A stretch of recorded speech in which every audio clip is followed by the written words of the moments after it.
Yo, we back with episode 13 of What If Goku Was Raised by Frieza. Also, stay tuned to the end of this video because I'm going to ask y'all for an opinion for the next episode of this series. So stay tuned for that. So, in the last episode, Kakarot faced off against Final Form King Code. Kakarot was starting to lose until he got the idea of stacking his Akari form with his Super Saiyan transformation, which created a brand new transformation that we will call Super Saiyan Prime. And we're calling it Super Saiyan Prime because that's the comment that got the most likes when I asked you guys for an input on a name for that transformation on the last video. So anyways, Super Saiyan Prime Kakarot disintegrated King Code with a death cannon, but after his victory, Prime Kakarot went berserk and behaved like a humanoid Golden Azaru, wreaking havoc. That is until Bulma bravely risked her safety to calm the Golden Beast down back to his senses. Kakarot recognized Bulma and decides to teleport off-world to an unknown planet to keep the Earth safe from his savagery, leaving Trunks and Bulma to look up in the sky, wondering where he went and if he will be okay. Which leads us to this episode, where, as y'all saw the title, Goku goes back in time with Trunks to stop the androids. So let's get into it. So without further ado, let's continue the story. And don't forget to press that like button. So Super Saiyan Prime Kakarot arrives on a planet familiar to him in his days under Frieza, wanting to isolate himself instead of teleporting to a place populated like Yard Rat or Namek. But this planet will come into play in future episodes. And guess how and why in the comments on why this planet will have any significance to the story. But anyway, after that event, a month of time passes by. Bulma keeps her concern for the vanished Saiyan on her face as future Trunks arrives with some new supplies. Trunks makes his presence known by showing the supplies he was holding, which gets Bulma's attention. Trunks goes to store the supplies of mechanical parts, and Bulma says she's going outside for some fresh air. Trunks tells her he'll join her after he gets everything situated. Bulma walks outside only to come across the newly arrived Kakarot, who had just returned to his ship, who asked the brunette what did he miss. Kakarot is blitzed into a hug by the mechanic, which causes a blush to form on his face, unused to this type of affection from really anyone. Trunks steps outside to see the reunion with a smile on his face as he waves to welcome the missing Emperor on his return. Kakarot smiles at the teen time traveler before thanking him for sticking around until he returned to the Earth, because he's sure the Earth would have been with weakened defenses if something were to have happened while he was away. After the warm greeting, Trunks thinks it's about time for him to go back to his own timeline since he had been gone for a while. But the teen is stopped in his tracks by the hand of Kakarot, who places his hand on his shoulder. And he says, "I guess we got some androids to kill, huh?" The words surprise Trunks, but Kakarot insists, considering it a favor since future Trunks helped Kakarot defeat King Code in his own timeline. But suddenly Kakarot is met by a powerful slap that caught him and Trunks completely off guard. Kakarot recovers from the impact only to see an angry Bulma berating him for wanting to leave again as soon as he got back. Kakarot puts on a serious face and tells Bulma that this isn't up for debate because he owes Trunks, and a real emperor repays his allies.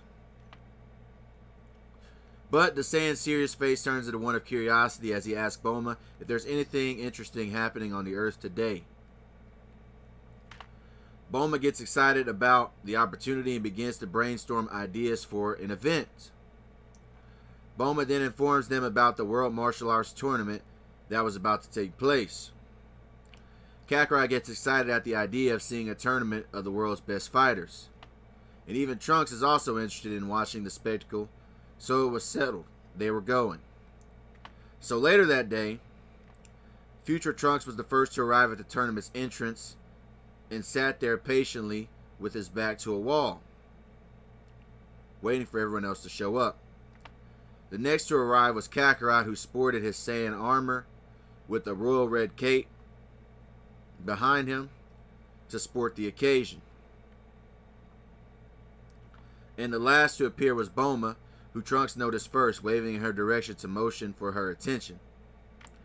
Kakarot was thrown off guard at the new stunning appearance. The two compliment each other on their outfits and talk for a while until the tournament is about to start.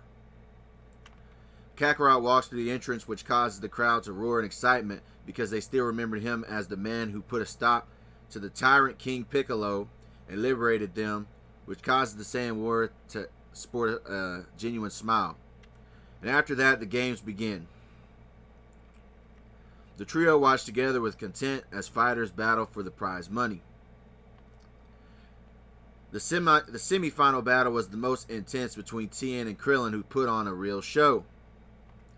Tien manages to defeat Krillin by knocking him out of the ring after a brief beam clash. The finals will begin shortly after between Tien and a mystery fighter who finally revealed himself to be the desert bandit Yamcha, to everyone's surprise. Tien is then attacked by Yamcha's new technique, known as the Cyber Wolf-Fang Fist. Tien is comboed out of the ring quickly after and flabbergasted by what just happened, leaving Yamcha as the winner of the martial arts tournament. Kakarot watches the skirmish, confused by the result because he was incapable of sensing any energy from Yamcha, which was strange. Yamcha smirks and looks in the direction of Kakarot and Bulma, silently flexing in his victory. But Kakarot looks back unimpressed. Bulma, however, can tell something has changed with her ex-boyfriend and can see he seems darker in personality. And that finished the World Tournament event. Kakarot approaches Earth's fighters and compliments their performance and told Tien and Krillin that he knew an elder that could probably bring out even more of their potential someday if they were interested. So later on that night, Bulma says that they should do this again sometime, and Kakarot agrees and even offers to pick out their next adventure with an amused expression. The next day, future Trunks prepares the time machine and Kakarot waits in silence, excited to battle these androids he's heard so much about. The time machine arrives in the future, where future Bulma is seen watching their arrival. Bulma is amazed to see her old best friend Goku and Trunks in the future timeline. But Trunks informs her that things didn't go as planned with the time travel and that this isn't Goku but Kakarot. Suddenly, the reunion was interrupted by cities being blasted in the background by androids 17 and 18. The pair fly in the smoke's direction and Trunks begins to sweat, remembering the trauma the androids put him through, unsure of what would happen next. But Kakarot, on the other hand, was hyped to catch a double kill in a new timeline. Trunks masks his concern and smirks when he makes eye contact with Android 17 below him as he lands several feet away. Before Android 17 could disrespect Trunks, he changes his facial expression as if he's just seen a ghost when Kakarot makes his presence known. 18 says it must be Christmas already because we finally get to see the man we were designed to kill, and 17 agrees with 18, ready to up the score on another Z fighter. Kakarot, on the other hand, laughs at the pair before saying, "All I see is two teenagers desperately in need of a belt." Wanting to go ahead and get this over with, Kakarot transforms into Super Saiyan 1 Grade 2, lighting up the area with his aura. The pair smirk in annoyance and say that the hair change is getting out of style, but Kakarot is unamused. Android 17 is the first to step up and dashes forward with his fist ready to get active. But is stopped in his tracks when Goku sends a right to his face, making 17 do a backflip while losing saliva from the attack. Android 18 watches the scene with a look of disbelief, wondering how 17 already got put on his pockets. 18 smirks and says must have been a lucky shot before rushing forward, only for Kakarot to catch her fist with his hand in a vice-like grip. Now it was time for Kakarot to smirk as his hand glows to blow Android 18 away like a paper airplane. The twin androids can't believe their situation and grind their teeth in spite. 18 assures 17 that there's no way Goku can take them both on, ready to lead the charge in the jumping. Kakarot welcomes the tag team as he crosses his arms in amusement as the pair charge at him together.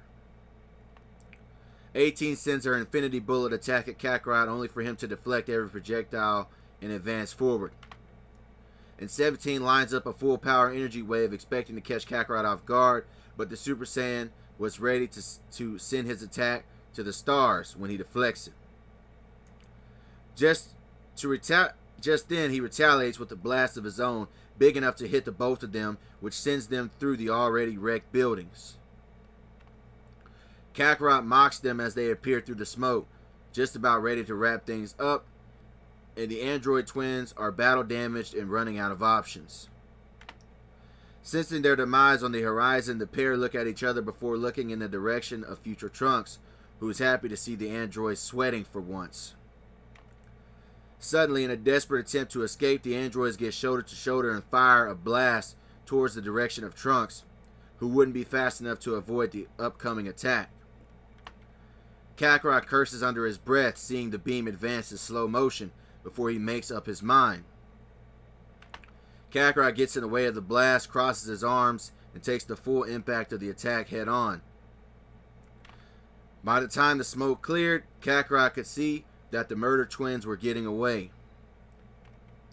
Not wanting to let them run off, Kakarot decides to blast off after them, wanting to finish them off once and for all.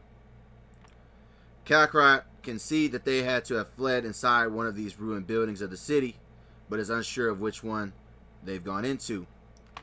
But unbeknownst to them both was the fact that another observer was watching the battle in secret, waiting for the right opportunity to strike. Androids 17 and 18 hide in a building as they see Goku fly past them, unable to sense Android's energy, thinking that they are in the clear from the golden threat. However, 17's smirk turns into an expression of horror as his sister is swallowed up by a tall green bug-like creature right in front of him, faster than either of them could react. Cell begins to transform from his absorption, and Kakarot begins to sense his increasing power level. Now, before you guys go, it's time for me to ask y'all the question about the next episode I talked about in the beginning of this video. Should I make this Cell look female in his appearance, since he absorbed 18 first, plus it would be something different? Because I'd totally be down with making a female Cell character for next episode if y'all would want that. Or do you guys want the regular Cell we are all familiar with? Comment down below your suggestions, and don't forget to like and subscribe. I'm going to go ahead and get up on out of here. I'm out. Peace.